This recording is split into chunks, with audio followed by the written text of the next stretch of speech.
Pag-usapan naman natin sa video na ito guys, no, kung bakit nga ba ang pag-iiwan natin ng mga hugasin sa lababo ay nakaka-attract siya ng spirito ng kahirapan. No? Walang nagtuturo sa atin na pwede palang gamitin yung mga hugasin natin para atakihin tayo nitong demon, di ba? Itong mga witch na ito na nagsasagawa ng assignment or nagsasagawa ng operation nila sa gabi. No? Ang alam natin, kailangan nating hugasan yung mga hugasin natin ng mga plato para sa kalinisan natin, para sa hygiene natin, pero hindi natin alam na kailangan talaga natin siyang hugasan para hindi siya gamitin sa atin ng mga witches para tayo ay atakihin, no? Kasi ang napag-alaman ko na ang mga leftover foods or mga natitirang pagkain natin, naglalabas siya ng spiritual energy na nakaka-attract ng demons, di ba? Kung ikaw targeted ka ng mga witch na ito, kung ikaw ay isa ka sa assignment nila, sa gagamitin ng witch sa'yo itong mga hugasan mo para atakihin ka. Kasi alam naman natin na ang mga witches na ito ay nagsagawa sila ng operation sa hating gabi hanggang alas 3 ng umaga kasi yan ang tinatawag na witching hour. So ngayon, kung ikaw targeted ka na itong mga witch na ito, papasok sila sa tahanan mo, spiritually, di ba? Kaya nilang gawin yon na ang katawan nila, iwanan nila sa bahay nila yung espiritu nila ang nagka-travel. So ngayon, pagpasok nila sa tahanan mo, ipoproject nila yung sarili nila doon sa kitchen, sa kusina. Kapag nakita nila ang kitchen ninyo, ang lababo ninyo na punong-puno ng hugasan, lalo na kapag ang plato ay may mga leftover foods pa, may mga natitira pang pagkain, ay gagamitin nila ito para ang demon ay magpipid doon sa mga tira-tirang pagkain na yun. Hindi siya physically nakakain yung demon doon sa tira-tirang pagkain, pero spiritually, no? Magulat na lang kayo, napaparami palagi ang pagkain ninyo, nagiging matakaw kayo, or di kaya, magugulat na lang kayo, tumataas ang bills ninyo sa pagkain, di ba? Parang ano, no, nadudoble yung budget niyo sa pagkain. Halimbawa, sa isang araw, ang budget ninyo ay 300 lang maghapon na. Nagdudoble, nagiging 600 na siya kasi nga nagpipid ang demon doon sa mga leftover na foods ninyo, no? Or magtataka na lang kayo, ang pera ninyo ay mabilis mawala sa inyo, di ba? Mabilis mawala, parang isang iglap lang, sasahod ka ngayon, bukas wala ka ng pera at hindi kayo nakakaipon kasi nga nagpipid yung demon of poverty, no? Kapag ganito kasi ang gawain mo, na nakikitaan ka ng mga witch na ito na lagi kang nag-iiwan ng mga hugasan sa lababo, mag-a-assign sila ng demon doon sa kitchen mo na yun. Yung demon ng poverty, demon of lack, demon of gluttony. Kaya magugulat ka na lang, napapalakas ang kain mo, di ba? So pag-usapan natin sa video na ito, kung bakit nga ba nakaka-attract ng demon of poverty or bakit nga ba nakaka-attract ng spirit of poverty or spirito ng kahirapan ang pag-iiwan natin ng hugasan sa lababo, no? Number 1 na dahilan dyan, dahil ang leftover na foods na ito ay nakaka-attract siya ng waste at saka decay. Ibig sabihin, ang mga natitirang pagkain natin ay nakaka-attract siya ng basura o di kaya pagkabulok, di ba? Hindi nyo ba napapansin na kapag ganito ang gawain ninyo na lagi kayo nag-iiwan ng mga hugasin ninyo sa plato na may mga tira-tirang pagkain pa, madalas kayong nabubulukan ng pagkain. So, ang mangyayari kapag madalas mabulok ang pagkain ninyo, itatapon ninyo sa basura, naging basura ang pagkain ninyo, no? Ganun ang mangyayari sa inyo. Kapag ugaliin ninyo itong hindi kayo mahilig maghugas ng mga hugasin ninyo, natutulog na lang kayo kaagad, ay mapapansin ninyo, ang mga pagkain ninyo, madalas kayong masisiraan ng pagkain, madalas kayong mabubulukan ng pagkain. So, ibabasura ninyo ang pagkain ninyo, no? Masasayang ang pagkain ninyo na pupunta sa basurahan. Kasi, ang mga leftover na pagkain ninyo na nakatiwangwang doon sa plato, doon sa hugasan ninyo na plato, parang nag-broadcast siya ng frequency na ibig sabihin, ang basura ay welcome doon sa bahay mo. Ang mga bulok ay welcome doon sa bahay mo. Parang ganun ang ibig sabihin nun spiritually, no? Kaya dapat pakaiwasan natin ito. Kung ayaw natin na mangyari sa atin na nasasayang ang pagkain natin dahil nabubulukan tayo lagi ng pagkain, no?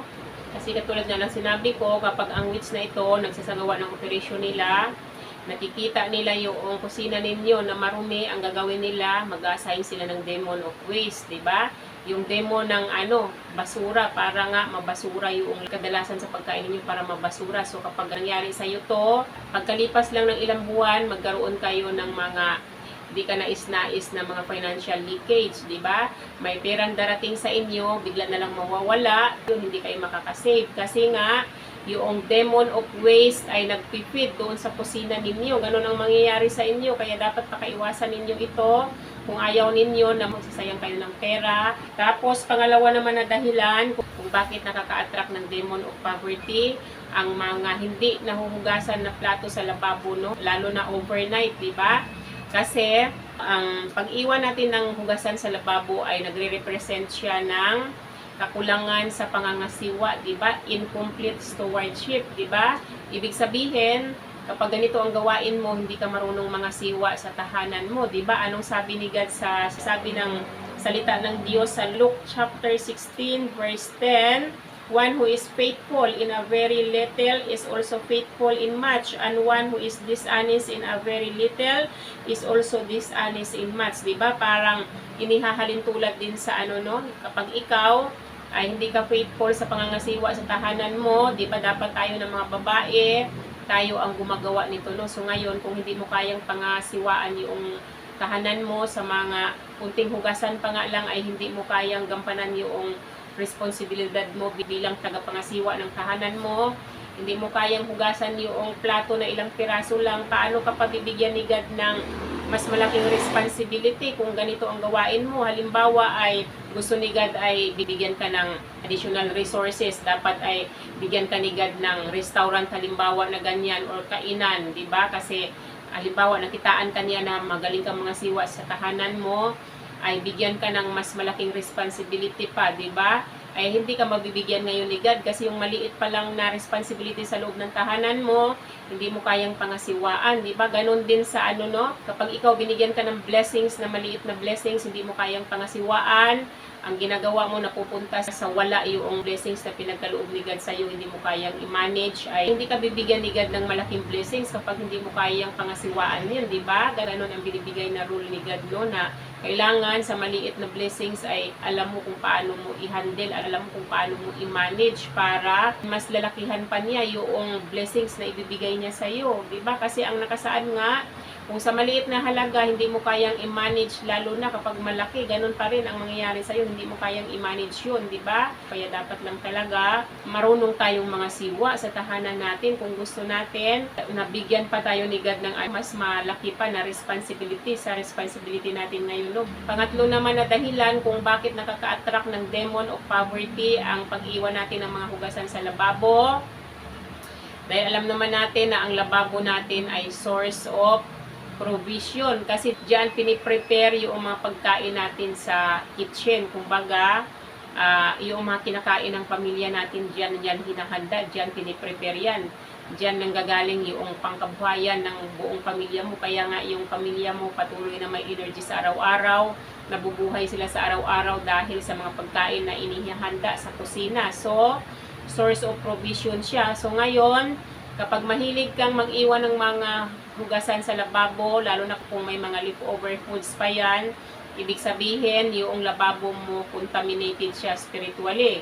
Kapag yan ay contaminated spiritually, lahat ng dumadaloy sa kitchen na yan ay contaminated na siya spiritually, no? Kaya dapat lang talaga ay masanay tayo na maghugas ng mga pinagkainan natin pagkatapos nating kumain, di ba? Huwag natin itiwangwang sa lababo yung mga hugasin natin para hindi mag-feed ang demon dyan, di ba?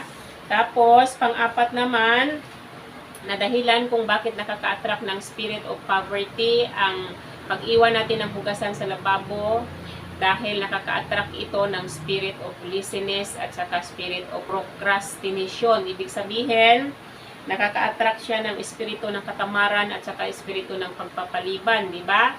Ibig sabihin, hindi ka nahuhugas, tamad ka. Bakit kailangan mo pang ipagpabukas, ipagpaliban kung magagawa mo naman siya ngayon, di ba?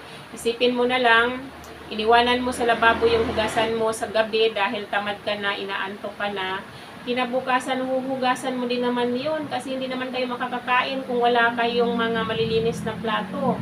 So, bakit mo pa ipagpabukas yung kaya mo namang gawin ngayon, di ba? Ako talaga, no, personally, ako ay nagluluto ng mga kakanin, pero sinisigurado ko talaga yan bago ako matulog, malinis ang kusina ko kasi naiintindihan ko na ako ay under attack nitong mga witches na ito.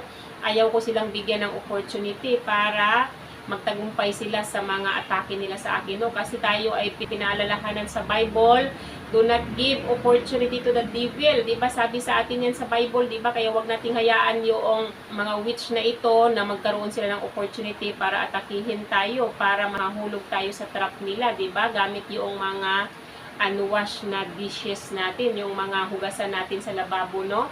So, dapat ay pakaiwasan natin ito, no? Huwag nating hayaan na magpipit ang demon sa energy ng mga hugasin natin, no? Kasi kapag nagkataon, kapag nagfeed ang demon doon, magugulat na lang kayo. Ang bill ninyo sa pagkain ay sobrang laki. Tapos magiging matakaw kayong kumain. Tapos lagi kayo nabubulukan ng pagkain, nababasura ang pagkain ninyo kasi nabubulok. Iwasan natin na mangyari ito para hindi tayo magsasayang ng resources natin, no? Siguraduhin natin na ang resources natin ay mapupunta sa tama, di ba? Para pagkalooban pa tayo ni God ng marami pang resources kapag nakitaan niya tayo na marunong tayong mga siwa sa maliit na resources na ibinigay niya sa atin, no?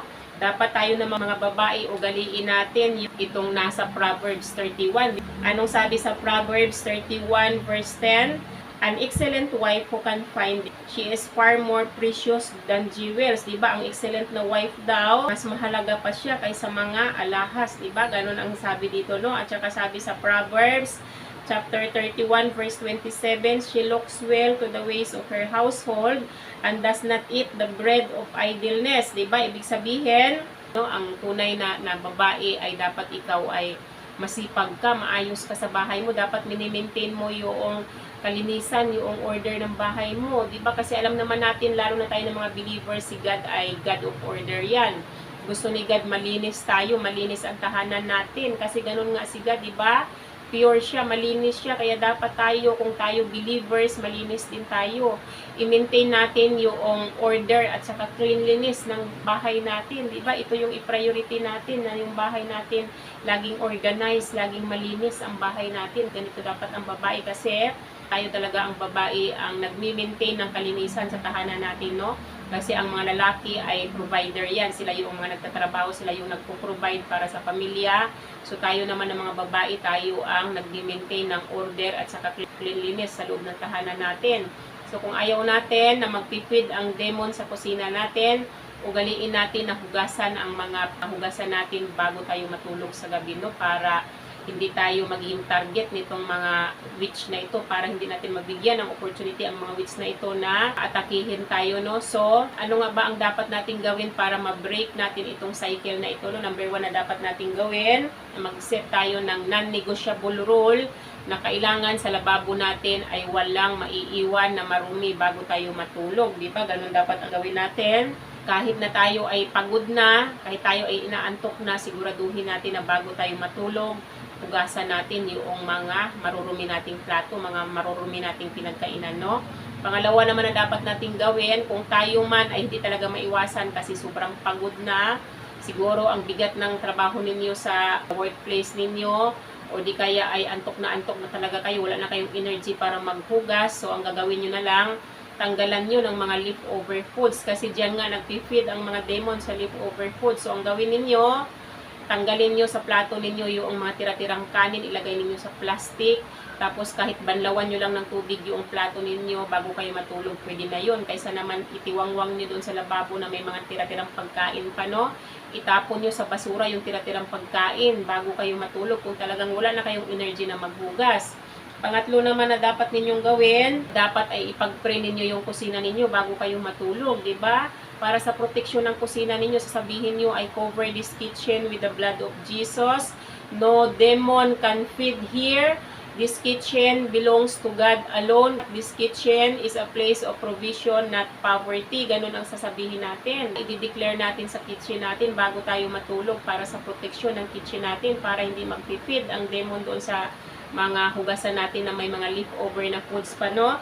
Pang-apat naman na dapat nating gawin, kapag ito ay gawain talaga natin noon pa, di ba? Ito ay ginagawa natin noon pa, dapat ay pagsisihan natin yung kasalanan natin na ito, tapos ihingi natin ng tawad sa Diyos at saka hilingin natin sa Diyos na linisin niya spiritually yung kitchen natin, di ba? Sabihin natin, Heavenly Father, I cleanse this kitchen with the blood of Jesus, di ba? Ganyan-ganyan, I cancel the evil assignment of the enemy against this kitchen. Dapat ganun ang mga sinasabi natin, no? At saka, panglima naman na gagawin natin para ma-break natin ang cycle na ito ay i-anoint natin yung kitchen natin habang nagdi-declare tayo ng spiritual cleansing, di ba? Habang nagdi-declare tayo, I cleanse and I wash this kitchen with the blood of Jesus. I-anoint natin ng mga anointing oil yung kitchen natin. Pang-anim naman na gagawin natin, kung may mga anak tayo na mga malalaki na, kaya nang maghugas ng plato, bigyan natin sila ng schedule kung sino ang maghuhugas sa araw na ito. Diba? Dapat may mga schedule sila para masigurado talaga natin na ang mga hugasan natin ay hindi maiipon doon sa lababo. Talagang mahuhugasan talaga siya araw-araw. Mahuhugasan siya lalo na sa gabi bago tayo matulog, no? Pang-pito naman, nagagawin natin kung tayo ay may mga dishwasher machine. Kasi diba, sa ibang bansa ay uso yung mga dishwasher machine, no? Hindi uso sa kanila yung mano-mano. So, kung tayo may ganito, patakbuhin na natin yan bago tayo matulog, di ba? Para bago tayo matulog, malinis ang mga plato natin kinabukasan, may magagamit tayo ulit kapag tayo ay kumain na naman kinabukasan, di ba? Ganito lang ang dapat nating gawin, no? So, ngayon na alam na natin na hindi maganda ang mag-iwan ng mga hugasin sa lababo dahil nga magpipid ang demon doon sa mga hugasin ninyo sa may leftover foods na naiiwan, ay pakaiwasan natin ito kung ayaw natin na malugmok tayo sa kahirapan, kung ayaw natin na hindi tayo makakaipon, kung ayaw natin na sasahod tayo ngayon, bukas wala na tayong pera, walang mangyayari sa pera natin, no? So kung gusto natin na ma-break ang cycle ng poverty, ay pakaiwasan natin gawin ito, no? So, yun lang naman yung aking may share sa inyo sa araw na to, guys. Sana may natutunan kayo sa akin. Hanggang dito na lang yung aking video. Bye-bye and God bless you all. Bye-bye everyone!